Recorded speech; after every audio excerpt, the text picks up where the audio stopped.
People who benefit from the unhealed version of you are not going to want you to heal. People who benefit from your silence are not going to want you to learn how to speak up for yourself or others. People who benefit off of you turning a blind eye are not going to like when you start paying attention to the shit that they do, the sly, weird shit that they do. People who benefit from you being abused in any way, shape, form, or fashion, whether it be mentally, emotionally, physically, financially, spiritually, are not going to clap for you when you finally start doing the inner work to put up boundaries, to start protecting yourself spiritually, mentally, emotionally, physically, financially. They're not going to clap for you. Especially if they're family, especially if your whole family system is built off of that shit. They're not gonna fuck with that shit because anything outside of that shit feels like danger when that is all that you know. Healing feels like danger. Healing feels like abandonment. Healing feels like betrayal to people who did not grow up in healthy familial structures. It's the same principle when someone who has been through 1,000 bad relationships, probably watched their parents go through bad relationships, probably got a bad relationship with their parent, but never took the time to heal. It's the same thing for them when they finally get a good relationship, whatever, and they self-sabotage it because it's boring. Really, it's not putting you in a state of fight or flight. Therefore, it is not safe to you. It is not home to you. It does not give you that sense of I belong here. Because you believe subconsciously that you belong in chaos. It's the same principle.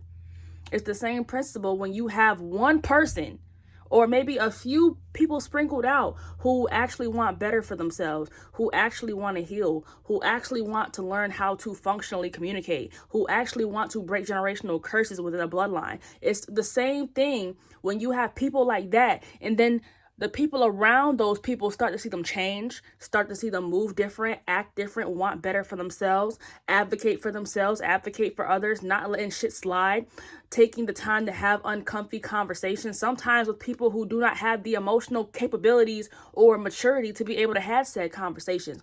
All of that is going to feel like danger to someone who feels safe and secure in familial systems that are built on silence, abuse, non-healthy communication, and chaos. And that's what I'm learning.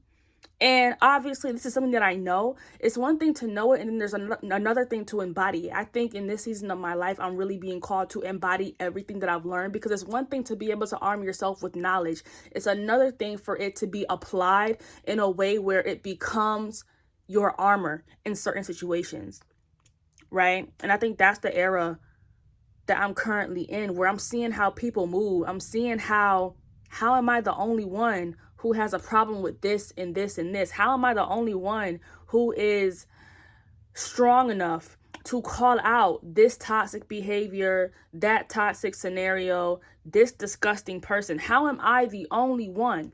And how am I considered the bad person, the black sheep? How am I considered to be the one that is causing said problems, when I'm the only one willing to sit down and talk about said problems? When there has been people, and there are still people, who would rather pretend like shit never happened when something big happens and someone finds out someone talking shit about another person. They would rather, you know what, let's just smooth all over that and let's just keep going. Let's just pretend it never happened and keep being cordial with each other. I've never been that type of bitch. I'm sorry. That's not in my heart to do. If I don't fuck with you and you don't give me an apology, I'm still not gonna fuck with you. It's still not gonna be, oh girl, let's go hang out. Oh, you and my family, let's sit across and have dinner. It's gonna be none of that. And that's how it should be. You should not want to talk to somebody, or you should not force yourself to talk to somebody who has not taken accountability for their actions simply because of the title that they hold, especially if they have not taken accountability. That's common fucking sense. But when you are raised on shit where common sense is not common, what seems like common sense is going to seem like betrayal. It's going to seem like you're turning your back on certain systems, which you are, which everybody should. But some people, like I said, are comfortable in chaos. And then you have me where it's like, bro, that shit literally can make any person who is on a healing journey quite literally go insane if they're too close to the bullshit. Because here you are trying to heal. Here you are healing. Here you are healed to a certain point where you have a totally different mindset than everybody else. Right? But since you have that totally different mindset than everybody else, that puts a target on your back. Because everybody else around you has not put in a fraction of the work that you've put in. So everything that you say, everything that you do comes off as combative. Everything that you say or do comes off as if you are trying to rip the family apart. Whole time, a familial system where it is best to sweep shit under the rug is already destroying the familial system. Why is it the person who is actually putting in the work to try to heal the family line, which I've tossed my hands in. I threw in the towel with that shit. These motherfuckers on their own. How is that what gets scrutinized? How is that what gets ostracized? How is that what gets gossiped about and turned around to be something that it's not? And I'm over it. I'm over it. Like every night recently, I've just been having so many dreams about my childhood. I've been having so many dreams about shit that no one has taken accountability for, even if I sat there and held them accountable. Oh, that didn't happen. Oh, you're too sensitive. You're just remembering it different. Oh, well, I don't remember that, so that didn't happen, and therefore I'm not going to apologize for something that I don't remember. But yet, this is what plagues my mind. This is what I have to go through when I'm supposed to be getting restful sleep. Because unfortunately, for the time being, I'm surrounded by people who exhibit the traits and have done the things that I have stated prior in this video.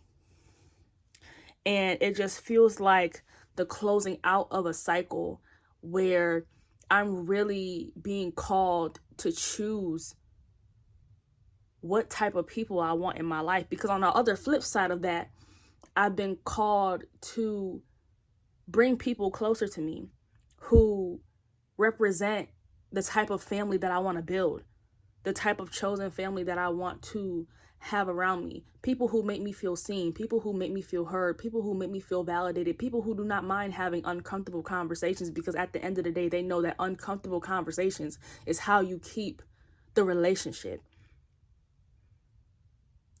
People who are on a similar journey that I am, in which if I'm on my own healing journey and they're on their own healing journey, and we both have a similar goal, it may not be the same goal, but it's a similar goal, they will always be able to meet me where I'm at.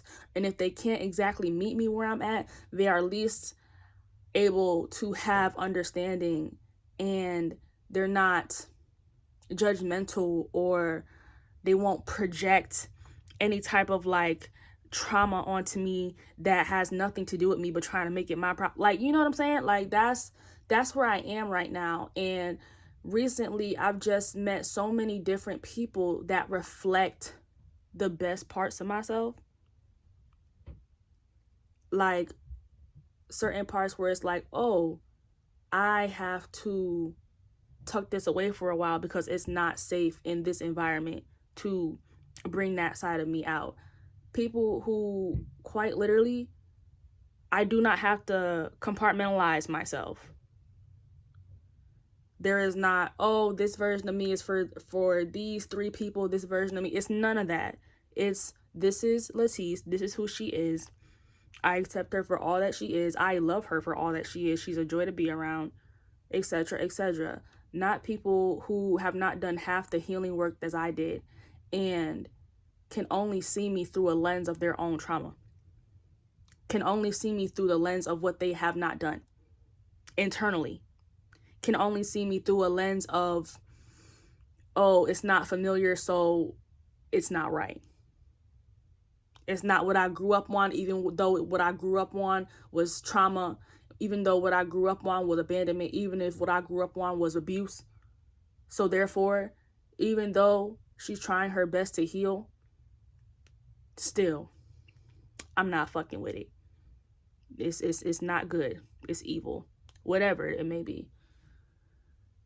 Now, I got Saturn in Taurus, 7th house, and I'm going to get astrologically in depth here. With a placement like having a Saturn in Taurus, 7th house, that is, Saturn basically tells you what you came down here to master in this life, right? It's going to be one of your hardest lessons in this life, but you came down here to master it because in previous lifetimes, that's what you struggled with, right? So the 7th house is ruled by Libra. Libra is the house of relationships, okay? Then you have Taurus. Taurus is a very abundant sign. It's an earth sign, so it's stable, okay? And then with it being in Saturn, basically having the 7th house in Taurus for a Saturn placement, basically what I came down here to master was how to, for one, have very fruitful relationships and to not settle with certain relationships simply for titles, simply for security. Because, you know, Taurus has to do with security. It has to do with finances. It has to do with prosperity and abundance. So in this lifetime, are you going to settle for relationships that you know don't nourish your soul, but give you some false sense of security?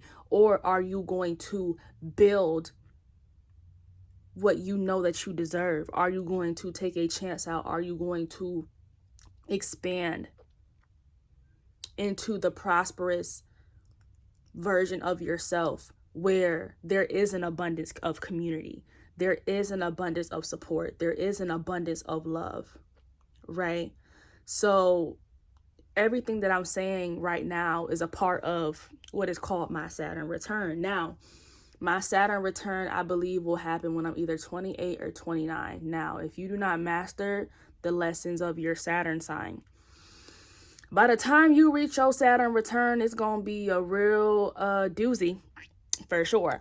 But the thing is, you'll start seeing signs of your Saturn return way before your Saturn return really pops up. Now, my Saturn return, the lessons of my Saturn sign has always been a theme of my life, and I have not always passed it, obviously. But I'm definitely in a era of my life where it's no longer a choice to pick the former, right? That's not even a choice anymore. Having connection, so to speak, with people who do not want what's best for me, not their projection of me, not who they would like me to be, not the version of me that they keep in their head, me. Being around people who do not want the best for me has put me in situations where it has harmed my mental, my physical, my emotional, my spiritual, and thus my financial. And it's just not worth it.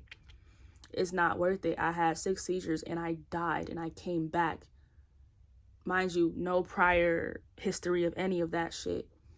Because I'm so chronically stressed out. I've always been so chronically stressed out. I am a Black woman. I was once a Black girl. I am the eldest daughter in my family. I have not had the support that my siblings have had emotionally and mentally. I've had to figure out a lot of shit on my own. That has come with its own lane of stress. I've had people, once I went through so much shit, tell me that what I went through was not real, or it wasn't that bad, or they had it worse, so I should just suck that shit up. All of that shit comes into a huge ball of stress. Okay, and that comes with, like, a lot of it wasn't my fault. Like, being around certain people, especially because of certain conditions that I was in, it was not my fault. However, when I'm in a situation where I, God willing, God bless me, I'm very healthy, I have a job, I have the ability to go out and really build and deepen the bonds that I currently have with people who make me feel exactly who I know that I always was, and when I say they, people who never really truly saw me.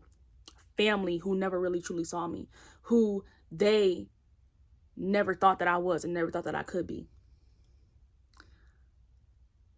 People like that will be your biggest hater. They will prophesy and gossip shit over your life, and they will do it so much to where it does count as evil eye. It does count as spiritual warfare, because you're shooting all that energy at one person, and energy is very much so real. No one has to put a spell on you to curse you. No one has to put you in a jar to curse you. No one has to go to the woo-woo lady to make your life hell. All they gotta do is speak negatively of you. Bro, life and death is in the power of the tongue, bro. And sometimes the people who are closest to you by blood will be the first people to curse you. Will be the first people to try to tell you who the fuck you are while not knowing anything about you. Because they can only see you through a lens of their trauma, through the lens of their projections, and through the lens of what they failed to do with their life. That's it. And if they fail to heal, if they fail to grow, if they fail to chase their dreams, don't expect for them to clap for you at any capacity. And if they do clap for you and you don't feel that genuine spirit, listen to that. Because sometimes they be the ones that be clapping the loudest for you, but you just feel that energy of, that doesn't feel genuine. Watch that. This is kind of like a rant video, which is kind of like all my videos, but I know that there's gems in every video that I do. Especially because I've been constantly reminded as well that I wield the sword of truth with my tongue. And what that means is Archangel Michael wields the sword of truth. Let's just start there. Archangel Michael is the archangel of truth. He is the archangel of justice and order. Okay? And sometimes justice and order, when you're in an environment that is built off of chaos, they'll try to make you look like the chaos. It'll make you look like you're wrong for wielding your sword of truth against motherfuckers who lie, who cheat, who steal, who betray, who invalidate. They will make you look like you are the one who is unjust. Whole time it's them. They just outnumber you. Just because you outnumber somebody does not make you correct. People resonate with the way that I speak. People resonate with the shit that I say because I wield the sword of truth. I'm able to invoke things out of people. I make people feel seen. And when you operate in lies, you operate in narcissism, they don't like to be seen. In fact, that is the worst thing that you can do to a narcissist, is unveil who they are. The worst thing you could do to a flying monkey of a narcissist is call them out for who they are. And it's so crazy because even though I say I wield the sword of truth in my tongue, I've also had the most hardship with my throat. I couldn't speak for a year and a half.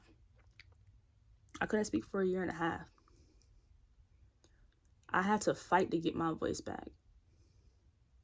That's why I won't shut the fuck up. That's why I won't shut the fuck up this time. Because you're not going to fucking play me. And I'm not going to play myself like I don't have the gifts that I have just because people like to invalidate them, even though the proof is in the pudding. The proof is right in front of you. But if people don't want to believe, like I said, if they want to project shit onto you, if they truly do not want to believe, then they won't. If people don't want to see certain shit about you, then they won't. That doesn't take away from who you are. That just means that you have to put your foot down in regards to who you say you are, especially if you know exactly who you are. Because for some, they don't like when you know who you are. They don't like when you know who you are way more than they know who they are.